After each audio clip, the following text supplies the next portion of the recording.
Hi everyone, I'm Alex and I'm the hands behind Lovecraft Crochet. My plushies are for the anxious, depressed, autistic, and neurodivergent. Small enough to travel in a purse, backpack, diaper bag, or even your pocket. You can check out my Facebook page or TikTok to see what patterns are available and stay tuned for the new ones coming out. I also make hats, scarves, blankets, and dice bags for the tabletop gamer or dice goblin in your life. Feel free to order through the page, TikTok DMs, or via email at love.craft.crochet@gmail.com. Now, on to the segment. Due to the graphic and disturbing nature of the crimes discussed, listener discretion is advised.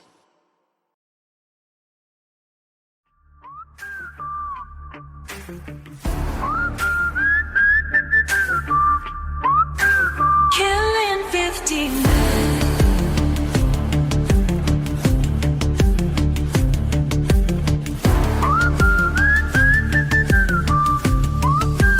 Killing 15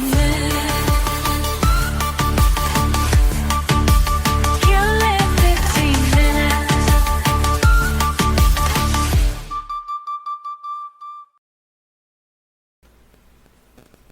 Hello, Hellions. You want us to Yeah, I will probably change this, but oh well. Don't talk for me in your scripts, man. Even though you'll be reading the next the next myth thing. You read for me a little bit there. I'll admit that. Today's episode... Okay. I would like to state this before we start the show. So, did you leave in me making fun of you for Comic Sans and the things? Yes, because you didn't like me anymore because of the fact that I was not an awesome sister anymore because I... You use Comic Sans! I use Comic Sans. You use Comic Sans to type. That is the typeface you use. That is bad. So, in going, okay, fine, I won't do that. Sam gives me old world fucking cursive. It's lobster. It's lobster. Rock! Lobster! No, it wasn't a rock. Nor was it a rock lobster. It's cursive. It's actually kind of how I actually write. It's kind of cursive, but also kind of print. Yeah, it's an in-between. See, I thought you did this because when we tried doing a notebook for Mything, I did do cursive, and... Well, the problem with your cursive is that you're tight together where mine's... I've been writing for myself, yeah. As in writing for me to read it to myself for, let's see, when school ends. I graduated, air quotes, in 2008. A little bit of college. So I've been writing solely for myself since like 2012. That's about right. So it's like, I'm sorry. Anywho, today's episode is something I asked Sam to do more of. We'll be doing more of these in October. Now, what I did ask for Sam for our October shows to be was Satan, but we just did the Hex Boys. Yeah, I went with another Satan, with another occultist. Occultists! Can we have it where you don't spray me when you talk? I'm sorry, I'm sorry. Now, I ask a lot of my sister when it comes to these stories, and by stories, Sam's mean actual factual accounts that happened. So what will she give us today? Well, let's kill some times, minions. Okay, are they hellions or minions? I don't know yet. Or killers? Can we have killers? You said no to killers when I suggested them years ago. I'm sorry, 150 episodes later, I might have changed my mind. Especially when you turn around with hellions and minions. What do we just call them? Timekeepers, man. 15 minutes. Maybe they're minuters. No. Nah. That sounds That's off, yeah. No. That sounds way too, like we're kink shaming somebody. Check out that freak over there. He's totally a minuter. Yep. So what you're saying is you don't want no 1 minute man? Don't want no short man. Anywho, Sean Sellars was born... This is going to get really dark really fast, isn't it? Mm-hmm, yeah. Sean Sellars was born May 18th, 1969 in Corcoran, California. Sounds about right, maybe. Sellars and his friend, Richard Howard, had discussed how it would feel to kill someone. I see you had no fun in between this moment and that. Usually you have at least a paragraph of, they were born, they were abused, they were a little freaky during their childhood, and now they want to kill people. Oh, I said when he was born and where he was born, That's so... it. That's literally it. It's just, Yeah, here's when yeah. he was born, and now him and his friend Richard Howard have discussed how it would feel to kill someone. I'm not shaming, I'm just saying. Some people aren't interesting until they murder somebody. On September 8th, 1985, Sellars and Howard went to the Circle K to buy beer. However, Robert Bauer refused to sell Howard the beer. So Sellars shot the man. His whole reason? Well, I wanted to know what it would feel like to kill somebody. Herbie said the same thing about his grandmother's murder. Herbie? Oh, Herbie! I miss Herbie. I forgot about Herbie. Well, someday we'll do the overkilling on Herbie. Herbie was naturally not connected with the crime. And that overkilling for Herbert Mullins... No, not Herbert Mullins. It is Herbert Mullins. Yay, I remembered Herbert Mullins' name. Has been our death knell. Oh, no, I'm sorry. Wrong freaking person. It's Ed. Edmund Kemper. Eddie, not Herbie. I was wrong. I'm sorry. Oh, you're right. I'm sorry. Sellars decided after an argument with his mother that he was going to kill her. His mother did not like his girlfriend. Sellars would serve multiple cups of rat poison-laden coffee to his mother. That, however, would not work. On March 5th, 1986, while his mother and stepfather were sleeping in their Oklahoma City home, Sellars snuck into their bedroom.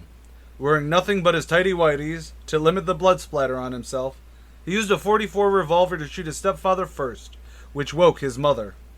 He would shoot her in the face. And what would you do to hide the fact that you just killed your guardians? Okay, so if AJ hasn't said it, I'm the one speaking! You usually throw something in after that, so I usually... Should I put it where when I make a comment like that, make another paragraph? Maybe? Or you just make it where it's not directly in the middle of the flow of speaking. That's true. I'm sorry. Or you go, AJ, comma, why don't you guess? Oh, sorry. You're right. You can speak to me through the script, but you can't just have it be where, while I'm reading, and I'm not being a jackass because he just shot his mother and stepfather. I try to be kind of respectful a sentence or two around the actual murder. You're right. I apologize. So naturally, AJ didn't say anything. What he did was make it look like an intruder came in to kill him, which is the norm. This is the norm. Remember, It if you're is, in going fact... to stage a break-in and there's a window, you go outside to break it so the glass is inside. Please don't accept this as legal advice. Now, I would also like to state that this is also on our bingo cards that I am working on. Our very first merch drop is going to be just these little digital bingo cards for murder. Okay, you figure that one out. Howard testified that after the murders, Sellars came to his house and said he killed his parents. While initially charged with first-degree murder along with his friend, that was dismissed and he received a 5-year suspended sentence for being an accessory after the fact after agreeing to testify against Sellars. At trial, Sellars claimed to be a practicing Satanist at the time of the murders and believed a demon called Ezerati, was possessing him, which caused the murders. In later documents, he claimed to have read Anton LaVey's The Satanic Bible hundreds of times, the year before the murder.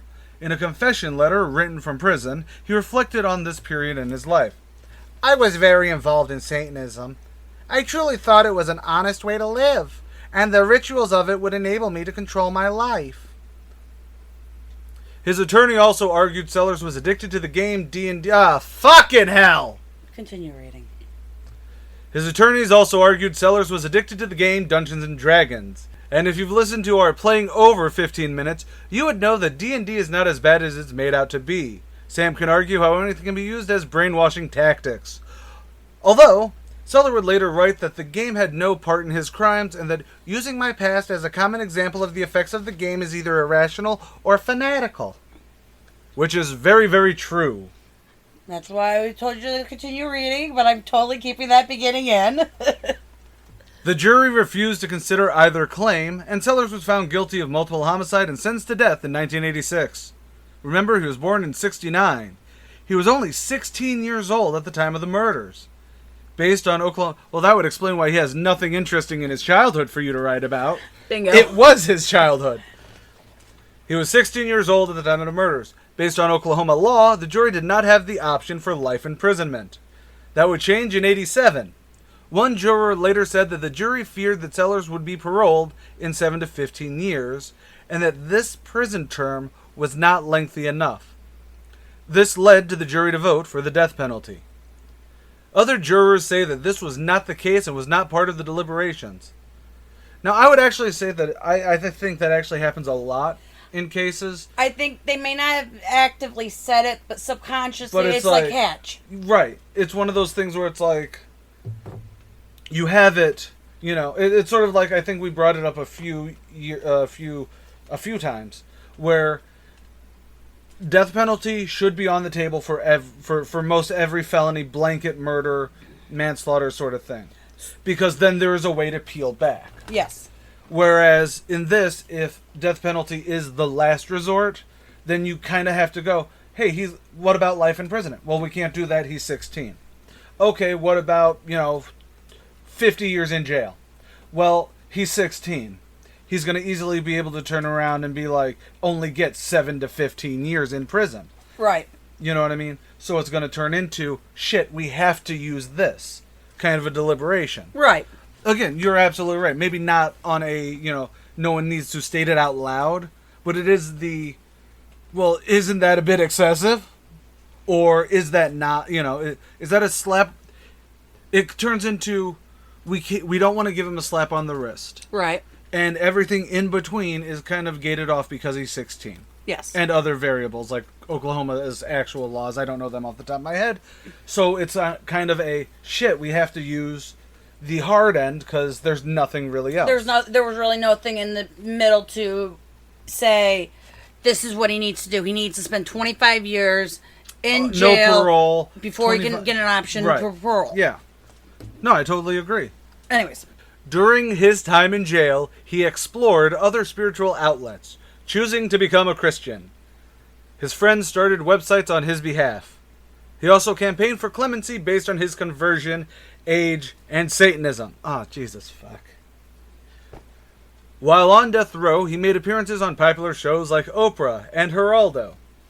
He spoke about his time as a Satanist and serial killer on 48 Hours and A&E. Sellars married in prison on February 14th, 1995, but that marriage was annulled in 1997. Sellars' step-siblings did not find his conversion genuine and thought it was a ploy. Of his living family, only his step-grandfather believed in his conversion. Also, the prison chaplain believed his conversion to be true. So who knows?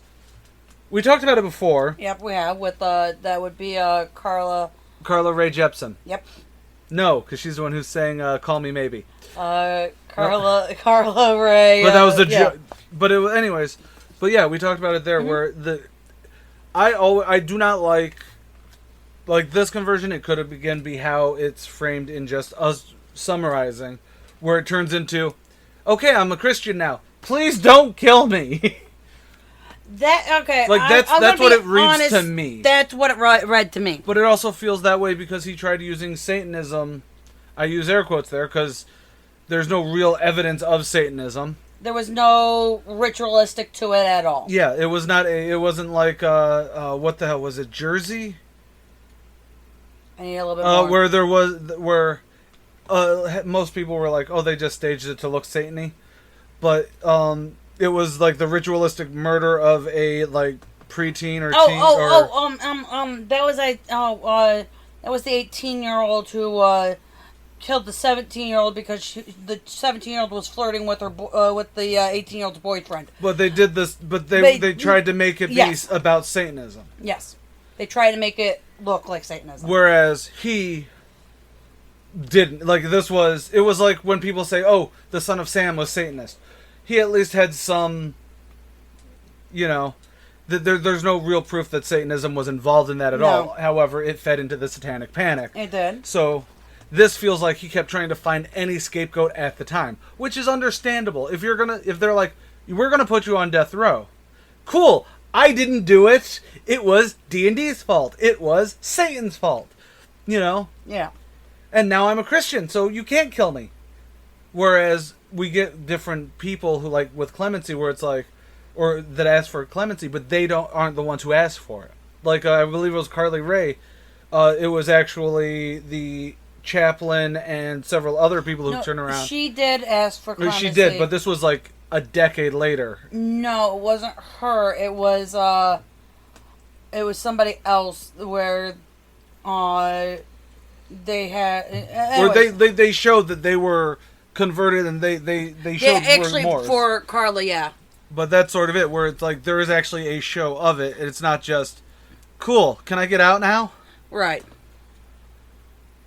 During his 1999 appeal to the 10th U.S. Circuit Court of Appeals, Sellars contended that he had Jesus Christ, demons, multiple personality, Satan. So during his 1999 appeal to the 10th U.S. Circuit Court of Appeals, Sellars contended that he had multiple personality disorder, which is not a real disorder. It's now called dissociative identity disorder, and it still never works like the way it does in the fucking movies. Stop being that way.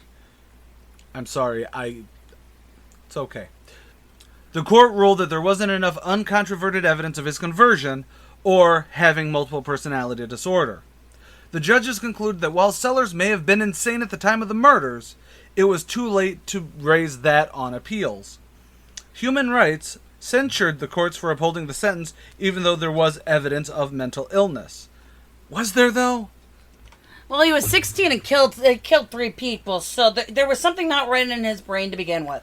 Well, that's true. I'm just throwing that out there. In the letter condemning the courts, Human Rights said this: such an execution offends the most basic principles of the international justice and morality.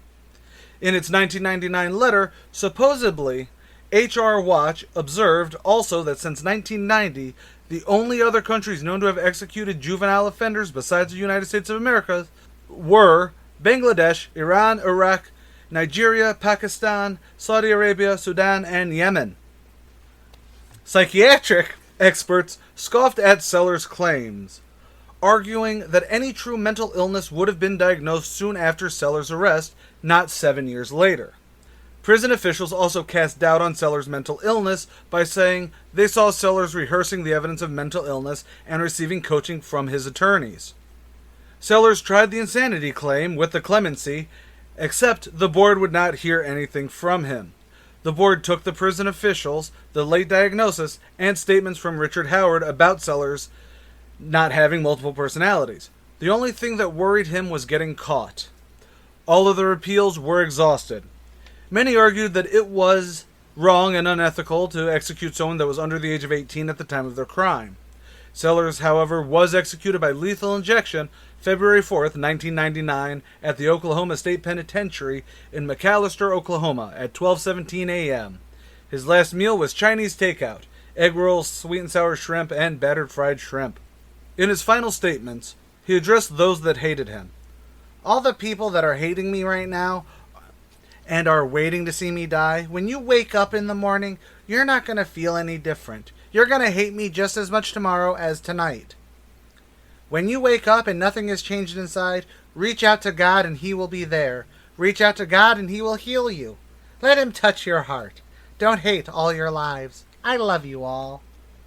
I've decided that's going to be my stock killer voice. Okay. Unless it's something special, where it's like, hey, this is a crime of passion, or something like that. Whereas this guy comes off kind of pathetic, I'll be honest. I'll agree with that. Sellars sang modern Christian music, saying loudly, "Here I come, Father. I'm coming home to the places that..." Oh, wait, no, this is 99. Daughtry wasn't out yet. Daughtry wasn't out yet. He then turned to the warden. "Let's do it, Gary. Let's get it on." Let's get it on. Sellars finally sang his last words. "Set my spirit free, and I might praise thee. Set my spirit free, and I might worship thee." I'm not going to sing it. Sellars was the first and remains the only person executed in the U.S. for a crime committed under the age of 17 since the reinstatement of the death penalty in 1976. In 2005, the Supreme Court of the United States ruled that it was unconstitutional to execute someone who committed a crime under the legal age. While in prison, Sellars authored a book of love stories and poems titled Shulador? Shulador. The book was self-published and sold via his website. Under Oklahoma law, a defendant cannot receive any proceeds and profits from any sorts as a direct or indirect result of his crime. An Oklahoma grand jury investigated whether Sellars or his friends received profits for the sale of the book, but no indictment was forthcoming. I think it's because legally, he was in his right to do that. Yeah, he wasn't writing about. If it was just a book of love stories and poems, that's fine. Yeah. If he wrote, "Why I killed my parents, they wouldn't let me have a car." I'm sorry, he was 16. They wouldn't let him have his girlfriend. They didn't Oh, you're like his right. girlfriend. And I'll tell you the honest truth. No shit, a 16-year-old killed his parents because he wanted to get some trim. I'm sorry, the razor wasn't invented until the 1990s, according to Playboy, so before that, everything is big and bushy. I'll give you that. Please cut that out, that was bad. And also about an underage girl, I assume. I'm assuming he was dating someone his age, his age bracket. He was dating somebody in his age bracket, I believe. So, sigh. He's a self-proclaimed Satanist, and any true Satanist I've ever met, and I've met people from all walks of religion, they aren't Satanists aren't occultists in the same way that, again, modern media would want to portray Yes. them. The Satanic Panic really hurt a lot of things because all it was, anti-non-Christian. right. You know what I mean? And I'm not saying that, there weren't people who decided to be that way because of popular media and wanting to be anti-Christian themselves. Right. So they would be like, I'm a Satanist. Hail Satan, woo! Let's kill some fucking babies. But that's not what Satanists do. Well, no. But that's sort of where it turns into a mixed bag when it comes to, you'll always have people shit trolling on all sides. Correct. You know what I mean? There's a lot of people who will claim Christianity just so they can be, I hate black people.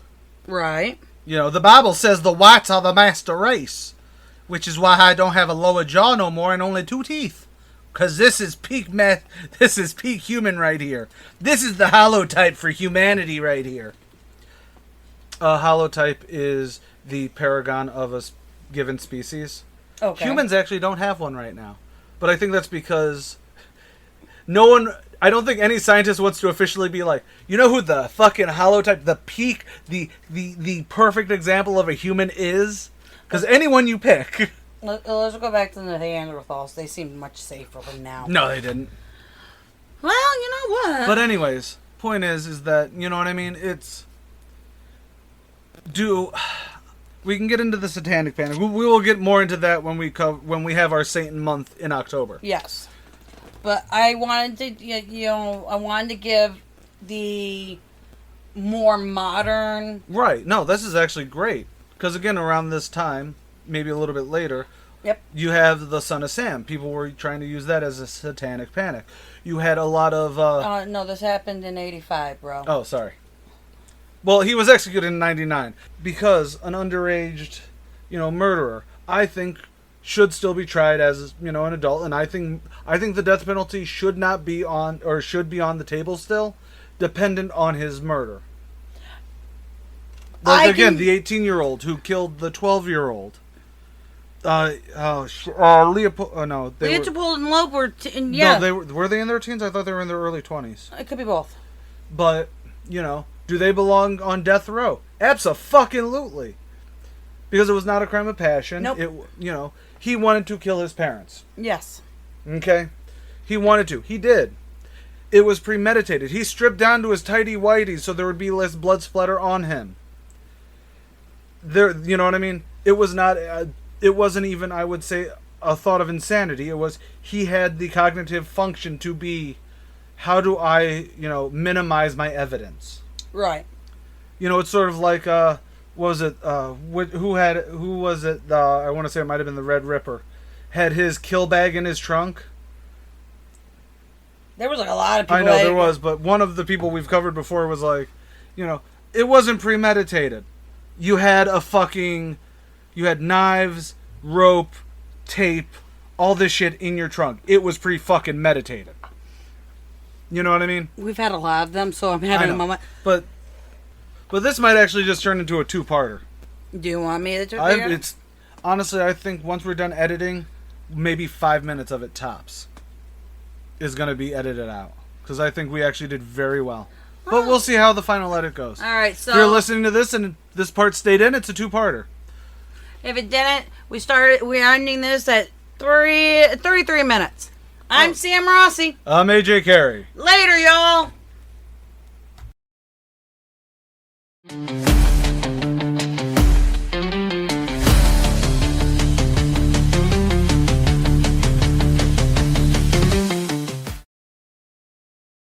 Keep on carrying on. CARE. Because Carry On Production.